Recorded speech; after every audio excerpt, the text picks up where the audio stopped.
ಓ ಹಗ್ಗ ಕಾಲಲ್ಲಿ ಓಯ್ ಏಯ್ ಹಿಂದಿನ ಎಲ್ಲ ಅವ್ರವ್ರೆ ಮಾತಾಡ್ತಿರೋದು. ಇವತ್ತು ಅಮಾವಾಸ್ಯೆ ದಿವಸ ಆನೆ ಹೊಡೆಯೋದಕ್ಕಾಗಲ್ಲ, ಆನೆ ಮೇಲೆ ದೇವ ಕೂತಿರ್ತದೆ ಅಂತೆಲ್ಲ ಮಾತಾಡ್ತಿದ್ರು. ನಾನು ಸುಮ್ಮನೆ ಪಾಕ್ತಾರ ಒಂದ್ ಕಡೆ ನಿಂತಿದ್ದೆ, ಎಲ್ಲ ಕೇಳಿಸ್ಕೊಂತ ಇದ್ದೆ. ನಮಸ್ಕಾರ ವಿಕ್ರಮ್ ಗೌಡ್ರೆ. ನಮಸ್ಕಾರ. ಬೇಲೂರಿನಲ್ಲಿ ಭಾರಿ ಸದ್ದು ಸುದ್ದಿ, ಒಂದು ಕಡೆ ಸುಗ್ರೀವ, ಇನ್ನೊಂದು ಕಡೆ ಒಂಟಿಕೋರೆ ಆನೆ. ಅದು ಏನ್ ಸರ್, ಇವತ್ತೇನಾಯ್ತು ಸರ್? ತಪ್ಪಿಸ್ಕೊಂಡ ಆನೆ ಏನಾದ್ರು ಸಿಕ್ತಾ ಸರ್? ನಿನ್ನೆ ಬೆಳಿಗ್ಗೆ ಸುಮಾರು 8-9 ಗಂಟೆಲಿ ಆನೆ ಕ್ಯಾಂಪಲ್ಲಿ ಅಲ್ಲಿ ಒಂದು ಚಿಕ್ಕದೊಂದು ಅನಾಹುತ ನಡೆದೋಯ್ತು. ಸುಗ್ರೀವ ಆನೆಗೆ ಮದ ಬಂದಿತ್ತು, ಅದ್ರ ಜೊತೆಗೆ ಲಕ್ಷ್ಮಣ ಆನೆಗೂ ಮದ ಬಂದಿತ್ತು. ಮಾವುತರುಗಳು ಕಾವಡಿಗಳೆಲ್ಲ ಬೆಳಿಗ್ಗೆ ತಿಂಡಿಗೆ ಹೋಗ್ಬೇಕಾದ್ರೆ ಅಲ್ಲಿ ಸುಗ್ರೀವ ಆನೆ ಕಾವಾಡಿಗೆ ಹೇಳಿ ಹೋಗ್ತಾರೆ, ನಿನ್ ಪಾಡಿ ನೀನ್ ಇಲ್ಲಿ ಕೂತಿರು ನಾವು ಬರೋವರಿಗೂ ಅಂತ. ಅವನು ಏನ್ ಮಾಡ್ತಾನೆ, ಸುಗ್ರೀವ ಆನೆ ಕಾವಾಡಿ ಆಗಿ ಅವನು 1 ವರ್ಷ ಆಗಿರ್ತದೆ ಅಷ್ಟೇ ಬಂದು ಸೇರ್ಕೊಂಡು. ಆಮೇಲೆ ಸುಗ್ರೀವ ಆನೆ ಮಲಗಿರ್ತದೆ, ಅದ್ರ ಮೈ ಮೇಲೆಲ್ಲ ಮಣ್ಣು ಇರ್ತದೆ. ಇವನೊಂದು ಸೊಪ್ಪಿನ ಕೊಂಬೆ ತಗೊಂಡು ಆ ಮಣ್ಣೆಲ್ಲ ತೆಗಿತಾ ಇರ್ತಾನೆ. ಮೊದ್ಲೇ ಮದ ಬಂದ ಆನೆಗಳಿಗೆ ಸಿಟ್ಟು ಜಾಸ್ತಿ. ಸಿಟ್ಟು ಅಂದ್ರೆ ಮದ ಬರೋದೇ ಒಂದು ಪ್ರಕೃತಿಯ ನಿಯಮ. ಅದು ಹೆಣ್ಣಾನೆ ಜೊತೆ ಮಿಲನ ಹೊಂದ್ಬೇಕು, ಅದು ದೇವರು ಕೊಟ್ಟರ ಒಂದು ವರ ಆನೆಗಳಿಗೆ. ಇವ್ರೇನೇ ಸುಗ್ರೀವ್ ಯಾವ ಹೆಣ್ಣಾನೇನು ಕೊಟ್ಟಿರ್ಲು ಇಲ್ಲ, ತೋರ್ಸಿರ್ಲು ಇರ್ಲಿಲ್ಲ. ಅದು ತುಂಬಾ ಸಿಟ್ಟಲ್ಲಿ ಇತ್ತು. ಅದ್ರ ಹಿಂದ್ಲ ದಿವ್ಸನು ಪಾಪ ಬೆಳಗಿಂದ ಸಾಯಂಕಾಲದವರೆಗೂ ಕಡಿಮೆ ಅಂದ್ರೆ ಒಂದು 10-12 ಕಿಲೋಮೀಟರ್ ಆನೆಗಳನ್ನ ಹುಡುಕಿ ಹುಡ್ಕದೇ ಆಗಿತ್ತು. ನಿನ್ನೆ ಬೆಳಿಗ್ಗೆ ಆರಾಮಾಗಿ ಮಲಗಿದ ಮೇಲೆ ಇವನು ಯಾವಾಗ ಸೊಪ್ಪು ತಗೊಂಡು ಅದ್ರ ಮುಖಕ್ಕೆ ಬೇಜಾರು ಆಗ್ಬೋದು, ಸಿಟ್ಟು ಬಂದಿರ್ಬೋದು, ಎದ್ದು ಒಂದ್ ಸತಿ ದೂಕುತ್ತೆ. ಅದು ಕ್ವಾರೆ ಅವನಿಗೆ ಹೊಟ್ಟೆಗೆ ಚುಚ್ಚಿ ಕೂಳೆ ಬಿದೋಗ್ತಾನೆ. ಹಾಸ್ಪಿಟ್ಲಿಗೆ ತಗೊಂಡೋಗ್ತಾರೆ. ಅಲ್ಲಿ ಅವನಿಗೆ ದೊಡ್ಡ ಕರಳಿಗೆ ಪೆಟ್ಟಾಗಿರ್ತದೆ, ಅಲ್ಲಿ ಅಡ್ಮಿಟ್ ಮಾಡ್ತಾರೆ, ಟ್ರೀಟ್ಮೆಂಟ್. ಆಮೇಲೆ ಸ್ವಲ್ಪ ಚೇತರಿಸ್ಕೊಂತಾನೆ. ಜೊತೆಗೆ ದೊಡ್ಡ ಕರಳಿಗೂ ಪೆಟ್ಟಾಗಿದೆ ಅವನಿಗೆ. ಅವನೀಗ ಕಡಿಮೆ ಅಂದ್ರೆ 1-2-3 ತಿಂಗಳು ಅವನಿಗೆ ರೆಸ್ಟ್ ಬೇಕು. ಹಾಸನ ಹಾಸ್ಪಿಟಲ್ ಇದ್ದಾನೆ. ಅವ್ರನ್ನ ಪರ್ಮನೆಂಟ್ ಮಾಡಿಲ್ಲ ಅವರಿಗೆಲ್ಲ ಒಂದು 15,000 ರೂಪಾಯಿ ಸಂಬಳ ಕೊಡ್ತಾ ಉಂಟು ಸರ್ಕಾರ. ಹಾಸ್ಪಿಟ್ಲಿಗೆ ಬಿದ್ದು ಮೂಲೆಗೆ ಬಿದ್ದರೆ ಅವನು ಸಂಸಾರ ಎಲ್ಲ ಸಾಕ್ಬೇಕು. ಅವನ ವಾಸಿಯಾಗಿ ಅವನು ಕೆಲಸಕ್ಕೆ ಬರೋವರೆಗೂ ಸರ್ಕಾರ ಅವನಿಗೆ ಸಂಬಳ ಕೊಡ್ಬೇಕು. ಮತ್ತೆ ಅಷ್ಟೇ ಅಲ್ಲ, ಕವಾಡಿಗಳನ್ನೆಲ್ಲ ಪರ್ಮನೆಂಟ್ ಮಾಡ್ಬೇಕು ಸರ್ಕಾರ. ಪರ್ಮನೆಂಟ್ ಮಾಡಲಿಲ್ಲ ಅಂದ್ರೆ ಅವ್ರ ಕತೆ ಹೀಗೆ ಆನೆ ಜೊತೆ ಅವ್ರು ಬದುಕ್ಬೇಕು. ನಾಳೆ ಈಗ ಅದನ್ನ ಸ್ವಲ್ಪ ಇದ್ದಿದ್ರಲ್ಲಿ ಇದು ದೊಡ್ಡ ಹೊಡ್ತಾನೆ. ಯಾಕೆಂದ್ರೆ ಕೋರೆ ಒಳಗೋಗಿ ದೊಡ್ಡ ಕರಳಿಗೆ ಚುಚ್ಚಿದೆ ಅಂದ್ರೆ, ಹಾಗಾಗಿ ಸರ್ಕಾರ ಸಹಾಯ ಮಾಡ್ಬೇಕು. ಸರ್ಜರಿ ಎಲ್ಲ ಮಾಡಿ ICU ಅಲ್ಲಿ ಇದ್ದಾನೆ ಅವನು. ಈಗ ಯಾರಾದ್ರೂ ಇದನ್ನ ನೋಡಿದ್ರು ಆನೆ ಪ್ರೇಮಿಗಳು ದಯವಿಟ್ಟು ಅವನಿಗೆ ಒಂದು ಸಹಾಯ ಮಾಡಿ. ನಾವು ಸಹಾಯ ಮಾಡ್ತೀವಿ. ಏನಾರ ಒಂದು ಸ್ವಲ್ಪ ಹಣ ಸಹಾಯ ಮಾಡ್ಬೇಕು ಅಂತ ನಾನು ನಿಮ್ಮ ಹತ್ರ ಕೇಳ್ಕೊಂತೀನಿ. ಹಾಸನ ಹಾಸ್ಪಿಟಲ್ ಅಲ್ಲಿ ಇದ್ದಾರೆ. ಹಾಸನ ಹಾಸ್ಪಿಟಲ್ ಅಲ್ಲಿ ಇದ್ದಾನೆ ಅವನು ದುಬಾರೆ ವಾಸಿ, ಆನೆ ಕ್ಯಾಂಪಿನ ವಾಸಿ. ಹೇಗಾರ ಕಾಂಟ್ಯಾಕ್ಟ್ ಮಾಡ್ಬೋದು. ಆಮೇಲೆ ಇಲ್ಲ ಹಾಸನ ಹಾಸ್ಪಿಟ್ಲಿಗೆ ಹೋಗಿ ನೋಡ್ಬೋದು. ಅಷ್ಟಾಯ್ತು. ಆಮೇಲೆ ಏನಾಯ್ತು, ಮೊನ್ನೆ ತಪ್ಪಿಸ್ಕೊಂಡ ಆನೆ ನಿನ್ನೆ ಸಿರುಗೂರು ಅಂತ ಅಲ್ಲಿ ಬಂದು ಬೀರರಬ್ಬನ ಅಂತ ಒಂದು ದೇವರ ಜಾಗದಲ್ಲಿ ಬಂದು ನಿಂತಿತ್ತು. ಇವತ್ತು ಬೆಳಿಗ್ಗೆ ನನಗೊಂದು ಫೋನ್ ಬಂತು, ಆನೆ ಹಗ್ಗ ಸಹಿತ ಬಂದು ಚಿಕ್ಕಮಗಳೂರು ಜಿಲ್ಲೆ ಮೂಡಿಗೆರೆ ತಾಲೂಕು ಗೋಣಿಬೀಡು ಪಂಚಾಯಿತಿಗೆ ಸೇರಿದ ಕಲ್ಗುಡ್ಡ ಅನ್ನೋ ಒಂದು ಗ್ರಾಮದಲ್ಲಿದೆ ಅಂತ. ಈ ಕಲ್ಗುಡ್ಡ ಗ್ರಾಮದಲ್ಲಿ ಅಲ್ಲಿ ನಿಂತಿದೆ ಅಂತ ನನಗೆ ಅಲ್ಲಿಂದ ಫೋನ್ ಬರ್ತದೆ. ಅಲ್ಲಿ ಆ ಭಾಗದ್ದು ETF ಹುಡುಗರು, ಮೂಡಿಗೆರೆ ಭಾಗದ ETF ಹುಡುಗರು, ಆಮೇಲೆ ಹಳ್ಳಿ ಜನ. ನಾನು ಸೀದಾ ಅಲ್ಲಿಗೆ ಹೋಗ್ತೀನಿ. ಅಲ್ಲಿಗೆ ಹೋಗಿ ಅಲ್ಲೊಂದು ಗೇಟ್ ಮಾಡಿದ್ರು. ನಾನು ಅರ್ಜೆಂಟಾಗಿ ನಾನೇನ್ ತಿಳ್ಕೊಂಡೆ, ಇವತ್ತಿಲ್ಲಿ ಆನೆ ಹಿಡಿಯೋದಲ್ಲ, ಇಲ್ಲಿ ಕರೆಂಟ್ ಎಲ್ಲ ಆಫ್ ಮಾಡಿರ್ತಾರೆ, ಸೋಲಾರ್ ಫೆನ್ಸಿಂಗ್ ಎಲ್ಲ ಅಂತ ತಿಳ್ಕೊಂಡಿದ್ದೆ. ಹೋಗಿ ಗೇಟ್ ಮುಟ್ಟಿದ ಕೂಡಲೇ ನನಗೊಂದು ಶಾಕ್ ಹೊಡಿತು. ನನ್ನ ಜೀವನದಲ್ಲಿ ಆ ಥರ ಹೊಡ್ಸ್ಕೊಂಡಿರ್ಲಿಲ್ಲ. ಯಾರೋ ಬಡಿಗೆಯಲ್ಲಿ ಹೊಡೆದಂಗಾಯ್ತು. ಆಮೇಲೆ ಅದನ್ನ ಓಪನ್ ಮಾಡ್ಕೊಂಡು ಗೇಟ್ನ, ಯಾಕಂದ್ರೆ ಆನೆ ಒದ್ದು ಗೇಟ್ ಓಪನ್ ಮಾಡೋದು ನಾನು ನೋಡಿದ್ದೆ. ಆಮೇಲೆ ಓಪನ್ ಮಾಡ್ಕೊಂಡು ಅಲ್ಲಿ ಹೋಗ್ತೀನಿ. ನನ್ನಿಂದ ಕೇವಲ ಒಂದು 100 ಮೀಟರ್ ದೂರದಲ್ಲಿ ಆನೆ ನಿಂತಿತ್ತು. ನಾನು ನಮ್ಮ ಶಾರ್ಪ್ ಶೂಟರ್ ಕೊಡಗಿನ ವೀರ ರಂಜನಿಗೆ ಫೋನ್ ಮಾಡಿದೆ. ನನ್ನಿಂದ 100 ಮೀಟರ್ ದೂರದಲ್ಲಿದೆ ಆನೆ. ಬೇಕಾದ್ರೆ ನಾನು ಅಲ್ಲಿ ಯಾರ ಹುಡುಗರು ಹೇಳ್ತೀನಿ. ಅದು ಆ ಕಾಡು ಮೂಡಿಗೆರೆ ಮತ್ತು ಬೇಲೂರು ತಾಲೂಕು, ಅಂದ್ರೆ ಹಾಸನ ಮತ್ತು ಚಿಕ್ಕಮಗಳೂರು ತಾಲೂಕಿನ ಬಾರ್ಡರ್. ಅದು ಅರ್ಧ ಕಾಡು, ಅರ್ಧ ಭಾಗ ಬೇಲೂರು ಸೇರ್ತಿತ್ತು, ಇನ್ನು ಅರ್ಧ ಭಾಗ ಮೂಡಿಗೆರೆಗೆ ಸೇರ್ತಿತ್ತು. ನಾನು ಹೋಗಿದ್ದು ಮೂಡಿಗೆರೆ, ನಾನಿದ್ದಿದ್ದು ಫಸ್ಟ್ ನಾನು ಹೋದಾಗಿದ್ದು ಆನೆ ಮೂಡಿಗೆರೆ ತಾಲೂಕಲ್ಲಿ. ಕರೆಸ್ತೀನಿ ಬನ್ನಿ ಅಂತ ಹೇಳಿದೆ. ಅಷ್ಟೊತ್ತಿಗೆ ಯಾರೋ ಹುಡುಗರುಗಳು ಹೋಗಿ ಅದೊಂದು ಪಾಳದಿದ್ದು ಕಾಫಿ ತೋಟ, ಅಲ್ಲೇ ಹೋಗಿ ಆನೆ ನೋಡಕ್ ಹೋಗಿ ಆನೆ ಅವ್ರನ್ನ ಹತ್ತಿಸ್ಕೊಂಡು ಹೋಗಿ ಆನೆಗಳು ಅಂದ್ರೆ ನಾನು ಅಲ್ಲಿಂದ ನಿಂತ್ಕೊಂಡು ನಾನು ಪೂರ್ವದ ಕಡೆ ಮುಖ ಹಾಕಿದ್ರೆ ನನ್ನ ಬಲಭಾಗಕ್ಕೆ ದಕ್ಷಿಣ ದಿಕ್ಕು ಬರ್ತದೆ. ದಕ್ಷಿಣ ದಿಕ್ಕದ ಕಡೆ ಆನೆ ಹೋಗಿ ಶುರುವಾಯ್ತು. ಆನೆಗೆ ಮೊದಲೇ ಅದು ರೋಷಾವೇಶದಿಂದ ಇತ್ತು. ಮತ್ತೆ ಮೊನ್ನೆ ಮಾಡಿದ್ದ ಮನುಷ್ಯರು ಮಾಡಿದ ಮೋಸ ಅದಕ್ಕೆ ಗೊತ್ತಿತ್ತು. ಯಾವಾಗ ಮನುಷ್ಯರು ಬಂದ್ರು ನನ್ನ ಮತ್ತೆ ಹಾಗೆ ಮಾಡ್ತಾರೆ ಅಂತ ಆನೆ ಸ್ಪೀಡಾಗಿ ದಕ್ಷಿಣ ದಿಕ್ಕಿನ ಕಡೆಗೆ ಹೊರಟು.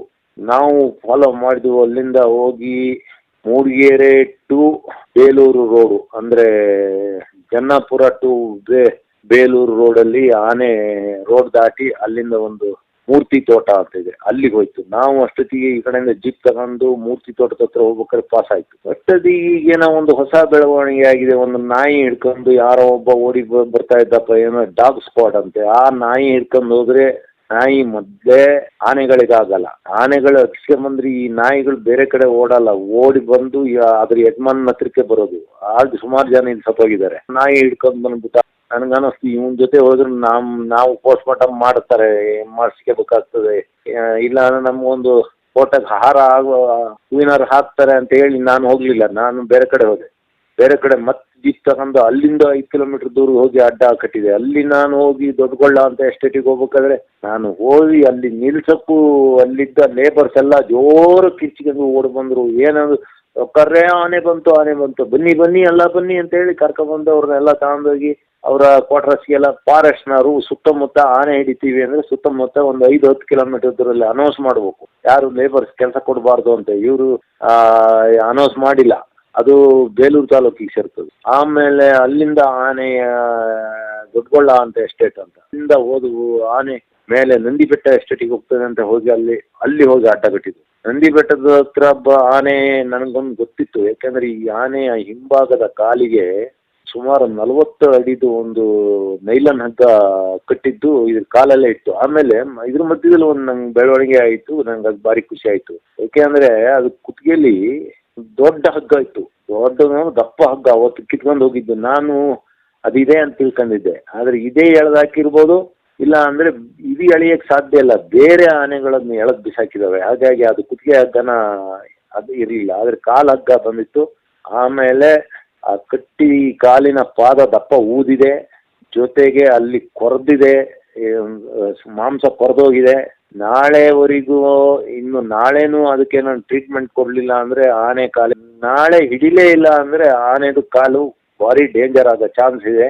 ಆಮೇಲೆ ಏನಾಯ್ತು, ಅಲ್ಲಿಂದ ನಂದಿ ಬೆಟ್ಟ ಎಸ್ಟೇಟಿಗೆ ಅದು ಹತ್ತಲೇ ಇಲ್ಲ. ಅದು ಯಾಕಂದ್ರೆ ಅದಕ್ಕೆ ಕಾಲು ನೋವು ಇರೋದ್ರಿಂದ ರೈಟ್ ಸೈಡಿಗೆ ದಕ್ಷಿಣ ಕಡೆನೆ ಹೋಗ್ತಾ ಇತ್ತು. ಏನು ಆನೆ ಮಲ್ಲಪ್ಪನ ಬೆಟ್ಟ ಅಂತ ಒಂದು ಸುಂದರವಾದ ಬೆಟ್ಟ ಇದೆ. ಇಡೀ ಕೊಟ್ಟಿಗೆಹಾರದಿಂದ ನಮ್ಮ ಸಕಲೇಶ್ವರ ಕಡೆ ಪಶ್ಚಿಮ ಘಟ್ಟಗಳೆಲ್ಲ ಕಾಣ್ತದೆ ಅಂತ ಒಂದು ಸುಂದರ ಬೆಟ್ಟ. ಆ ಬೆಟ್ಟದ ಮೇಲೆ ಕಲ್ಲಿನ ಬೆಟ್ಟ, ಅದ್ರ ಮೇಲೆ ಒಂದು ಚಿಕ್ಕ ಆನೆ ಮಲ್ಲಪ್ಪನ ದೇವಸ್ಥಾನ ಇದೆ. ಆದ್ರಿಂದ ಕೆಳಭಾಗ ಒಂದು ಹೊಸಪುರ ಅಂತ ಇದೆ. ಅಲ್ಲಿಂದ ಸುಮಾರು 1,500 ಅಡಿ ಕೆಳಗಡೆ ಒಂದು ಹಳ್ಳಿಗಳಿದಾವೆ, ಗ್ರಾಮಗಳಿದಾವೆ. ಅಲ್ಲೇ ಹೊರಡ್ತದೆ ನಂಗೆ ಗೊತ್ತಿತ್ತು. ಯಾಕೆಂದ್ರೆ ಅಲ್ಲಿ ನಮ್ಗೆಲ್ಲ ಆಯಕಟ್ಟಿನ ಜಾಗಗಳು ಗೊತ್ತು. ಅಲ್ಲೇ ನನ್ನ ಊರಿಂದ ಅಲ್ಲಿಗೇನು ಭಾರಿ ದೂರ ಇಲ್ಲ, ಒಂದು 10 ಕಿಲೋಮೀಟರ್ ದೂರ ಅಷ್ಟೇ. ಆಮೇಲೆ ಅಲ್ಲೋಗಿ ಒಂದು ಆಯಕಟ್ಟಿನ ಜಾಗದಲ್ಲಿ ಹೋಗಿ ನಾನು ನಿಂತ್ಕೊಂಡೆ. ಅಷ್ಟೊತ್ತಿಗೆ ಅಲ್ಲೇ ಒಂದು ಕಾಡಲ್ಲಿ ಬಂದು ಆನೆ ನಿಂತ್ಕೊಂತು. ನಮ್ಮ ಶೂಟರ್ಸ್ಗಳು ಒಳಗೋಗಿ ಹೊಡೆಯಕ್ಕೆ ಆನೆಗಳು ಬರಲಿ ಅಂತ ಕಾಯ್ತಾ ಇದ್ರು. ಆದರೆ ಆನೆಗಳು ಬಂದು ಎಲ್ಲ ಆಗ್ಬೇಕಾದ್ರೆ ಈ ಆನೆ ಎಲ್ಲರ ಎದುರಿಗೆ ಮುಂದ್ಗಡೆ ಪಾಸ್ ಆಯ್ತು, ಒಂದು ರೋಡ್ ದಾಟಿ ಹೋಯ್ತು. ಆಮೇಲೆ ನಾವು ಜೀಪೆಲ್ಲ ತಗೊಂಡೋಗಿ ಅದಕ್ಕೆ ಅಡ್ಡ ಕಟ್ಟಿ ಒಂದು ರಸ್ತೆಯಲ್ಲಿ ನಿಂತ್ಕೊಂಡು ದಕ್ಷಿಣ ದಿಕ್ಕಿಗೆ ಹೋಗ್ತಾ ಎಲ್ಲ ಇತ್ತು. ನಾವು ದಕ್ಷಿಣ ದಿಕ್ಕಲ್ಲೇ ಹೋಗಿ ಅಡ್ಡ ಕಟ್ಟಿದ್ವು. ವಾಪಸ್ ಮತ್ತೆ ಬಂತು. ಆ ಟೈಮಲ್ಲಿ ಯಾವ ಶೂಟರ್ಸ್ ಅಂತ ಗೊತ್ತಿಲ್ಲ. ಡಾಕ್ಟರ್ಗಳು ಯಾರೋ 1-2 ಜನ ಇದ್ರು, ಒಬ್ಬ ಇದ್ರು, ಒಬ್ಬ ಇದ್ರು. ಯಾರೋ ಹೊಡೆದ್ರು. ಆನೆಗೆ ಅದು ತಗಲಲ್ಲೇ ಮುಟ್ಲೇ ಇಲ್ಲ. ಆನೆ ಮತ್ತೆ ಅದೇ ಕಾಡಿಗೆ ಹೋಯ್ತು. ಅಷ್ಟೊತ್ತಿಗೆ ಸುಮಾರು 3 ಗಂಟೆ 3:30 ಆಯ್ತು. 4 ಗಂಟೆ ಸಮಯದಲ್ಲಿ ಆನೆ ಮತ್ತೆ ಪೂರ್ವದ ಕಡೆ ಆನೆ ಮಲ್ಲಪ್ಪನ ಬೆಟ್ಟ ಅಂತ ಏನು ಹೇಳಿದೆ ಆ ಬೆಟ್ಟದ ಬಂಡೆ ಕಡೆಗೆ ಹೋಯ್ತು. ಬಂಡೆ ಕಡೆಗೆ ಹೋಗ್ಬೇಕಾದ್ರೆ ನಮ್ಮ ಆನೆಗಳನ್ನೆಲ್ಲ ತಗೊಂಡೋದ್ರು. 1-2 ಆನೆ ಭೀಮನ್ನು ಬಹುಶಃ ಧನಂಜಯನ ಕರ್ಕೊಂಡೋದ್ರು. ಮೊದಲೇ ತರಲೆ ಆನೆ. ನಾವ್ಯಾಕೆ ಪುಸ್ಕಟೆ ಸಾಯ್ಬೇಕು ಅಂತ ಹೇಳಿ ಅಲ್ಲೊಂದು ಟಾರ್ ರೋಡಲ್ಲಿ ನಾನು ಸುಮ್ಮನೆ ನಿಂತಿದ್ದೆ. ಅಲ್ಲಿ ಹೋಗ್ತಾರೆ. ಅಲ್ಲಿ ನಮ್ಮ ACF ನಾವೇನೇ ನಿಂತಿದ್ದು ಅಲ್ಲೇ ಅದೇ ಊರು. ಇನ್ನೊಂದೆರಡು ಜನ ಇದ್ರ ಮೇಲೆ ಈ ಆನೆ ದಾಳಿ ಮಾಡ್ತದೆ. ಅವರು 50-50 ಇಲ್ಲಿ ಬದುಕ್ಕೊಂಡು ಬರ್ತಾರೆ. ಮೊನ್ನೆ ನನ್ನ ಮೇಲೆ ಅಟ್ಯಾಕ್ ಮಾಡಿತ್ತು, ಹೆಚ್ಚು ಕಡಿಮೆ ಆದ್ರೂ ನಮ್ಮ ಕಥೆನೂ ಮುಗಿದು ಹೋಗ್ತಿತ್ತು.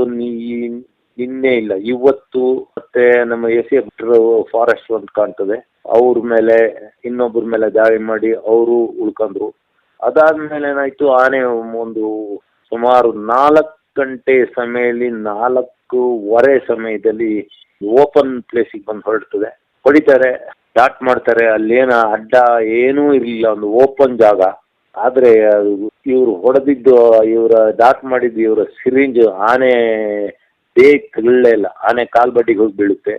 ಅಂದ್ರೆ ರೈಫಲ್ ಅದು ಒಂದು ಗ್ಯಾಸ್ ಸಿಲಿಂಡರ್ ಹಾಕಿರ್ತಾರೆ, ಆ ಗ್ಯಾಸಿನ ಇದರಲ್ಲಿ ತಾಕತ್ತಲ್ಲಿ ಅದು ಸಿರಿಂಜಿನ ದೂಕ್ಕೊಂಡು ಹೋಗೋದು. ಆ ಗ್ಯಾಸ್ ಏನೋ ಕಡಿಮೆ ಆಗಿತ್ತು, ಇಲ್ಲ ಆ ಗ್ಯಾಸಿಗೆ ಯಾವುದೋ ಗ್ಯಾಸ್ ಸ್ವಲ್ಪ ಇತ್ತು ಅಂತ ಕಾಣ್ತದೆ. ಹೋಗಿ ಆನೆ ಕಾಲ್ಬಡ್ಡಿಗೆ ಬಿಡ್ತದೆ ಸಿರಿಂಜ್. ಅಲ್ಲಿಂದ ಆನೆ ಮತ್ತೆ ದಕ್ಷಿಣ ಕಡೆಗೆ ಹೊರಡ್ತದೆ. ಯಾಕೆಂದ್ರೆ ಪೂರ್ವ ಭಾಗದಲ್ಲಿ ಆನೆ ಮಲ್ಲಪ್ಪನ ದೊಡ್ಡ ಬಂಡೆ ಇರೋದ್ರಿಂದ ಆ ಕಡೆ ಹತ್ತಕ್ಕಾಗಲ್ಲ.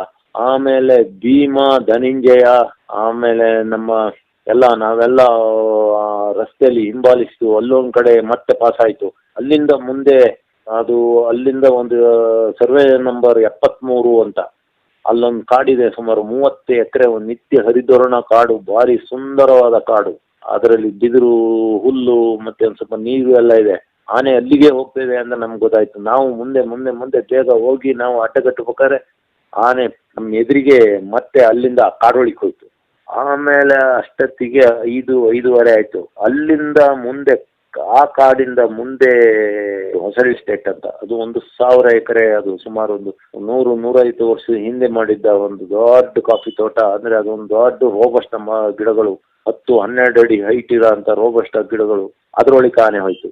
ಅಷ್ಟೊತ್ತಿಗೆ 5:30-6 ಗಂಟೆ ಆಯ್ತು. ಅಲ್ಲಿಗೆ ಕಾರ್ಯಾಚರಣೆ ನಿಲ್ಸಾಯ್ತು. ಆದ್ರೆ ಇವತ್ತು ಕಾರ್ಯಾಚರಣೆ ಎಲ್ಲವೂ ಸರಿಯಾಗಿ ನಡೀತು. ಆದ್ರೆ ಅವತ್ತು ಹಗ್ಗ ಕಟ್ಟಾಯ್ತು. ಅವತ್ತು ಇಡೀ ಆನೆ ಹಿಡಿಯೋ ಒಂದು ಕಾರ್ಯಾಚರಣೆಗೆ ಒಂದು ಕಪ್ಪು ಚಿಕ್ಕಿ ಆಯ್ತು. ಯಾಕೆಂದ್ರೆ ಹೊರತ ತಿನ್ಕೊಂಡು ಸಿರಿಂಗ್ ತಗೊಂಡು ಹೋದ ಆನೆಗಳು ಸುಮಾರೆಲ್ಲ ನಾವು ನೋಡಿದ್ದು. ಅದು ನನಗೆ ಗೊತ್ತಿತ್ತು. ಆನೆ ಹೊಡೆದ್ರು ಬೀಳ್ದಲೆ ಅದ್ರ ಮೈ ಮೇಲೆ 1 ದಿವಸ 2 ದಿವಸ ಸಿರಿಂಗ್ ಇತ್ತು. ಆದ್ರೆ ಕಟ್ಟಿ ಹಾಕಿದ ಆನೆ ಹಗ್ಗನ ಕಿತ್ಕೊಂಡು ಹೋಗಿದ್ದು ಬಹುಶಃ ಇತಿಹಾಸದಲ್ಲಿ ಫಸ್ಟ್. ಅದೊಂದು ವೈಫಲ್ಯ ಆಯ್ತು. ಕ್ಯಾಂಪಲ್ಲಿ ಆನೆ ದಾಳಿ ಮಾಡ್ತು, ಅದೊಂದು ವೈಫಲ್ಯ ತರನೇ ಅದು. ಆಮೇಲೆ ಇವತ್ತು ಇದು ಒಂದು ದೊಡ್ಡ ವೈಫಲ್ಯ. ಯಾಕಂದ್ರೆ ಶೂಟರ್ಸ್ ಹೊಡೆದವು. ಬೇರೆ ಟೈಮಲ್ಲಿ ಗಿಡ ಕೊಂಬೆಗಳು ಅಡ್ಡ ಇದ್ದಾಗ ಅದು ಸರ್ವೇ ಸಾಮಾನ್ಯ, ಹಿಂದೆಲ್ಲ ಎಷ್ಟೋ ಸತಿ ಆಗಿದೆ. ಆದರೆ ಓಪನ್ ಜಾಗದಲ್ಲಿ ಸಿರಿಂಜ್ ಹೋಗಿ ಗುರಿ ಮುಟ್ಲಿಲ್ಲ, ಅದು ಹೋಗಿ ಆನೆ ಕಾಲ್ ಹತ್ರಕ್ಕೆ ಬಿತ್ತು, ಕಾಡಾನೆ ಕಾಲ್ ಹತ್ರಕ್ಕೆ ಬಿತ್ತು ಅಂದ್ರೆ ಗನ್ನ ಕರೆಕ್ಟಾಗಿ ಅದನ್ನ ಟೆಸ್ಟ್ ಮಾಡಿಲ್ಲ, ಇಲ್ಲ ಆ ಗ್ಯಾಸ್ ಸಿಲಿಂಡರ್ ಬದಲಾಯಿಸ್ಬೇಕು.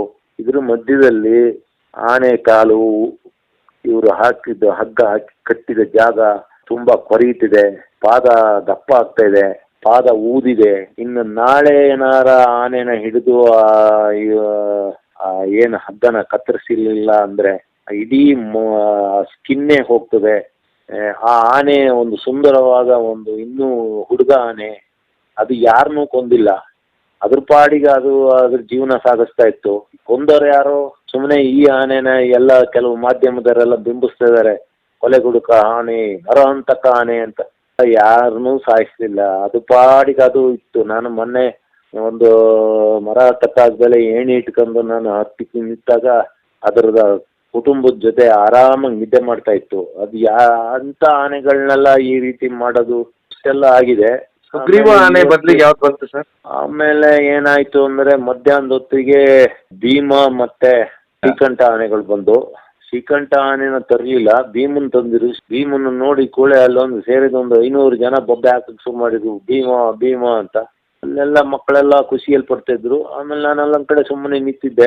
ಎಲ್ಲ ಅವ್ರವ್ರೆ ಮಾತಾಡ್ಕೊಳೋದು, ಇವತ್ತು ಅಮಾವಾಸ್ಯೆ ದಿವಸ ಆನೆ ಹೊಡೆಯೋದಕ್ಕೆ ಆಗಲ್ಲ, ಆನೆ ಮೇಲೆ ದೇವ ಕೂತಿರ್ತದೆ ಅಂತೆಲ್ಲ ಮಾತಾಡ್ತಿದ್ರು. ನಾನು ಸುಮ್ಮನೆ ಪಾಪ್ತರ ಒಂದ್ ಕಡೆ ನಿಂತಿದ್ದೆ, ಎಲ್ಲ ಕೇಳಿಸ್ಕೊಂತ ಇದ್ದೆ. ಜನಗಳದು ಒಬ್ಬೊಬ್ರದ್ದು ಪ್ರತಿಕ್ರಿಯೆ ಒಂದೊಂದ್ ತರ ಇತ್ತು. ಇಷ್ಟೆಲ್ಲ ನಡೀತು ಇವತ್ತು ಬೆಳಿಗ್ಗೆ 10 ಗಂಟೆಯಿಂದ ಸತತವಾಗಿ ಸಾಯಂಕಾಲ 6 ಗಂಟೆವರೆಗೆ ಕಾರ್ಯಾಚರಣೆ ನಡೀತು. ದೇವ್ರದಿಂದ ನಾಳೆ ಆನೆ ಸಿಕ್ಕಿ ಅದ್ರ ಕಾಲೊಂದು ಏನಾರ ದೇವ್ರದಿಂದ ಉಳಿದು ಸಾಕು, ತುಂಬಾ ಪಾದ ಊದಿಬಿಟ್ಟಿದೆ. ಇನ್ನು ಬಹುಶಃ ಅದೇನು ಅದ್ರ ಬಗ್ಗೆ ಕರೆಕ್ಟಾಗಿ ಗೊತ್ತಿದ್ದಾರೆ ವೆಟರ್ನರಿ ಡಾಕ್ಟರ್ಗಳನ್ನ ಕೇಳೋದು ಒಳ್ಳೇದು. ನಾನು ಸುಮ್ಮನೆ ಒಂದು ಅಂದಾಜಿಗೆ ಹೇಳ್ತಾ ಇದ್ದೀನಿ. ರಕ್ತ ಸಂಚಾರ ಇಲ್ಲ 2-3 ದಿವಸ ಅಂದ್ರೆ ಒಂದು ಕಾಲಿನ ಕತೆ ಏನಾಗ್ಬೋದು ಗೊತ್ತಿದ್ದರಿಗೆ ಗೊತ್ತಷ್ಟೇ. ಇಷ್ಟೆಲ್ಲ ಆಗಿದೆ. ದೇವ್ರದಿಂದ ನಾಳೆ ಆನೆ ಸಿಕ್ಲಿ, ಅದ್ರ ಕಾಲು ಮೊದ್ಲು ಹಗ್ಗ ಕತ್ತರಿಸ್ಬೇಕು, ಇಷ್ಟ ಆಗಿದೆ. ಆದ್ರೆ ನನಗೆ ಮತ್ತೊಂದು ಅಂದ್ರೆ ನಿನ್ನೆ ರಾತ್ರಿ ಈ ತರ್ಲೆ ಪರ್ಲೆ ಒಂದು 3-4 ಆನೆಗಳನ್ನೆಲ್ಲ ಸೇರ್ಕೊಂಡು ಒಂದು ದೊಡ್ಡ ಒಂದು ಖತರ್ನಾಕ್ ಗುಂಪು ಕಟ್ಕೊಂಡಾನೆ ನಿನ್ನೆ ರಾತ್ರಿ.